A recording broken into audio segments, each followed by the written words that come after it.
Welcome to a Gamzu Games production of Gameplay Made Easy.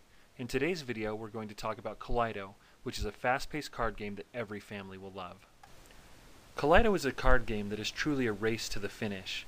This game is designed for 2 to 4 players, but multiple decks can be combined to add additional players to the game. Kaleido only takes a few minutes to play, but it will also be so addicting that you will certainly play through several rounds before being able to walk away. To set up the game, shuffle the deck and then place a single card in the middle of the table. Deal the remainder of the deck equally among the number of people that are playing. If there is an unequal amount of cards to be evenly distributed, just discard the extra cards. Each player should now have their own deck of cards in front of them. Each player now takes their individual deck and shuffles it, and then places it back on the table in front of them, face down. Now we're almost ready to play the game. To start playing, each player needs to bring a total of 4 cards into their hand. Pick them up one at a time, so you take one card, a second, a third, and a fourth, until all 4 are in your hand and you can see the colors visibly. Now that everyone has their individual hand, we're ready to begin play. To start the game, someone simply reaches out and turns the card in the center of the table over so it is facing up. The point of the game is to be the first player to go through your playing pile. As soon as one player gets down to where they only have one card left in their hand, the game ends and that player wins. Unlike most card games, each player does not receive a turn. As soon as the center card is placed face up, everyone starts adding their cards as fast as they can. In order to play a card, it must match the colors that you are laying it on top of. As you can see, each individual card has 3 sections. Each section represents a color, or in some cases it may have multiple colors. If you have a card and one of these sections has more than one color on it, that card can be played as either color. There are also several cards that have true wild sections. These sections have all of the colors going diagonally across the card.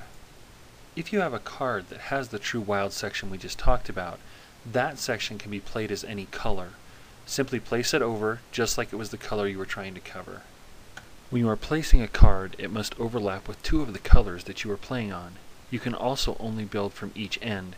You can never build back towards the middle where cards have already been played. As soon as you play a card on the row that is being built, you can immediately draw from your draw pile. If you have cards in your hand that can be played on top of the card that you just placed, you may want to set them out on the board before someone else plays a card that would prevent you from using them. Remember, the game is about speed, so the point is to move through your cards the fastest.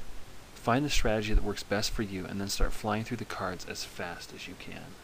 One strategy is to play every card in your hand as soon as you can, and then when you are stuck or unable to play any of your cards, draw more from your pile into your hand. As a reminder, you can never have more than 5 cards in your hand at one time. As you are laying your cards, also be sure to watch what everyone else is doing. Make sure that they are matching the colors as described in the rules. If you ever see someone lay a card that does not match, simply call their attention to the misplayed card. Play will temporarily stop while players evaluate to make sure that a mistake was indeed made. If it turns out that it was an illegal card that the player played, that card is added back into the player's hand and then play continues. If during the game you reach a point where everyone is stuck and no one has a card that can be played, the last card that was added to the line is discarded and then play continues. If you are still in a position where no one can play, repeat the process of removing a card until play can continue. Depending on the size of the table you are playing on, you may reach the edges. If this happens, pause play and move the cards at the edges back on top of the other cards onto the center of the table. This will allow play to continue and will also enable the players to reach either side of the card line. Now you know everything you need to know to play the game, so go to GamzuGames.com, order your copy of Kaleido by Playroom Entertainment, and get some of your family or friends together to play. Thanks for joining us for this Gamzu Games production of Gameplay Made Easy.